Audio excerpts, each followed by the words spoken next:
Police मुर्दाबाद मुर्दाबाद मुर्दाबाद। यूपी पुलिस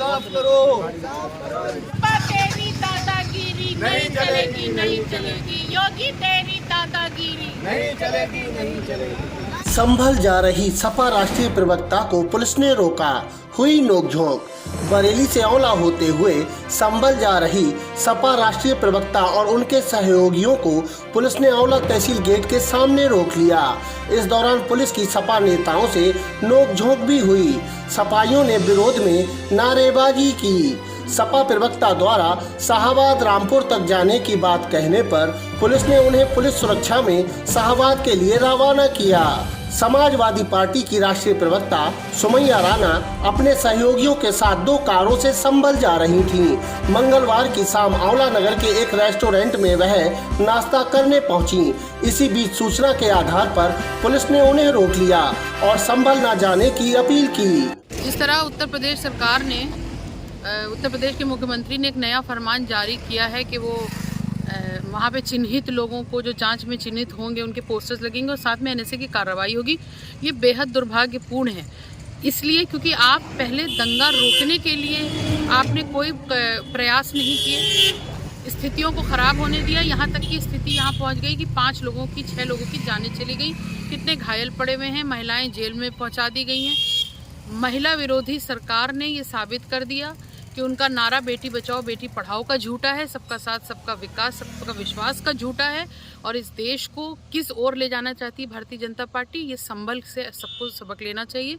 और हम लोग इस चीज़ के लिए प्रतिबद्ध हैं, समाजवादी पार्टी शुरू से, कि किसी भी किस्म के अन्याय के खिलाफ खड़ी होगी, आवाज़ उठाती रहेगी।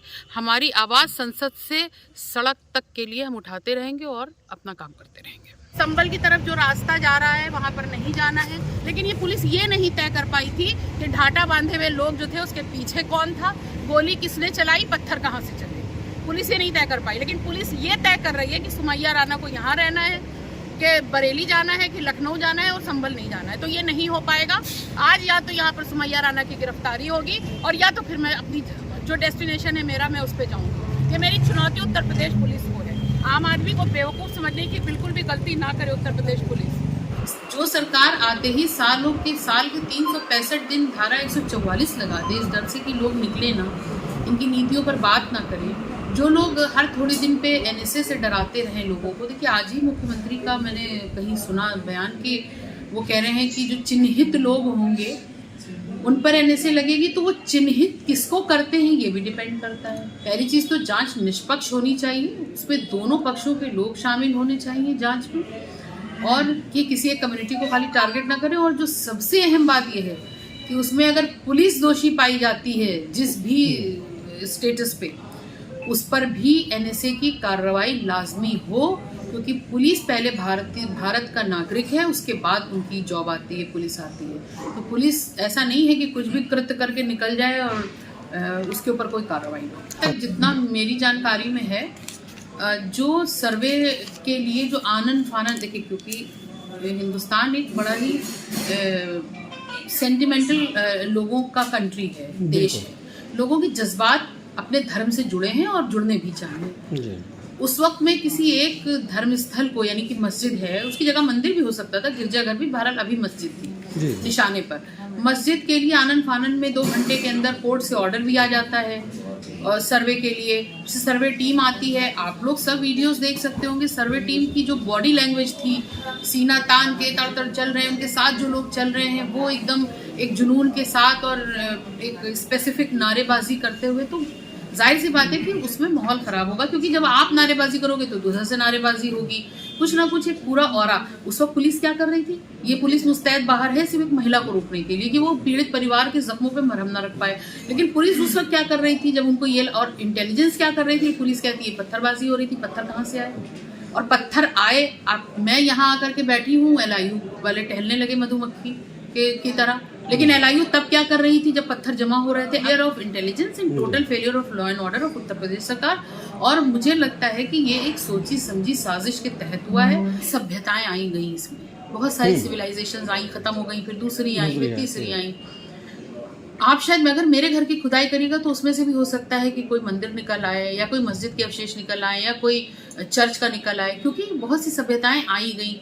तो ये तो मुमकिन है कि हो सकता है कि उसके नीचे कुछ रहा हो। मे बी कि आज की तारीख में अगर हम बात करें, हो सकता है कोई मंदिर ऐसा हो जिसके नीचे मस्जिद के अवशेष निकल आए। बहुत सारे मुगल बादशाह ऐसे गुजरे हैं जिन्होंने बड़े बड़े मंदिर भी तामीर कराए हैं, तो यकीनी तौर पर हो सकता है कुछ डिमोलिश करा के कराया हो।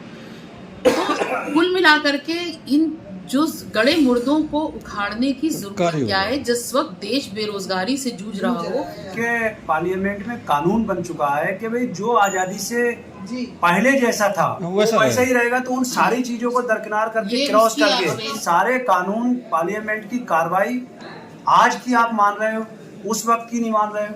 देखिए, पार्लियामेंट से बड़ा देश में कोई और कानून थोड़ी बना सकता। संविधान सर्वोपरि है, संविधान से चलेगा देश।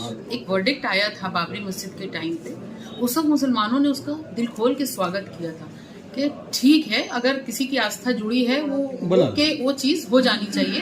पूरे देश में एक सुकून रहा। सुकून इसलिए नहीं रहा कि इनका लॉ एंड ऑर्डर अच्छा था, सुकून इसलिए था कि हमने एक अच्छे जिम्मेदार नागरिक की भूमिका निभाते हुए उसको दिल से एक्सेप्ट किया। सुप्रीम कोर्ट ऑफ इंडिया ने ये कहा था कि बाबरी मस्जिद निश्चित तौर पर एक अपवाद होगी, इसके बाद ऐसा कुछ नहीं होगा। लेकिन उसके बाद भी काशी हुआ, मथुरा हुआ, अब देखिए आप संभल हो गए, उसके बाद अभी हम एक और बदायूं हैं, बदायूं की जामा मस्जिद की बात करें, फिर अजमेर शरीफ चले गए हैं। और मैंने तो सुना है कि तकरीबन अगर मेरी सुनने में कोई गलती नहीं हो कि 30-35 हजार ऐसी चीजें जगह हैं, इबादत गाहें मुसलमानों की, जिसको इन्होंने निशाने बना रखे हैं। तो ये निशाने इनको एक्चुअली धर्म का लेना देना भारतीय जनता पार्टी के लोगों का नहीं है, इनकी सोच धार्मिक नहीं है। धर्म प्रेम सिखाता है, धर्म अपनत्व सिखाता है, धर्म इंसाफ सिखाता है, धर्म हमदर्दी सिखाता है। अगर कोई इन चीजों से परे है तो इसका मतलब वो धार्मिक नहीं हो सकता। एसडीएम ने गौशालाओं का किया निरीक्षण, दिए आवश्यक निर्देश। एसडीएम मौला एन राम ने खनगावा श्याम गांव की गौशाला का निरीक्षण किया। उन्होंने भूसा, हरा चारा, पीने के पानी आदि की व्यवस्थाएं देखी। उन्होंने गौवंशों को सर्दी से बचने के लिए टाट, तिरपाल, कंबल आदि की व्यवस्था को देखा। क्षेत्रीय युवाओं को 50% रोजगार की मांग को लेकर प्रदर्शन करने वाले 100 लोगों पर रिपोर्ट दर्ज। औला अलीगंज मार्ग के इस्माइलपुर गांव के समीप बन रही फैक्ट्रियों में क्षेत्रीय युवाओं को 50% रोजगार देने की मांग को लेकर जिला पंचायत सदस्य प्राची सिंह के पति बिसारतगंज के गांव अतरछेड़ी निवासी मुदित प्रताप सिंह ने युवाओं के साथ 2 दिसंबर को आमरण अनशन करने को कहा था, जिसके लिए भारी संख्या में युवा और क्षेत्रीय लोग एकत्रित होकर प्रदर्शन में शामिल होने जा रहे थे।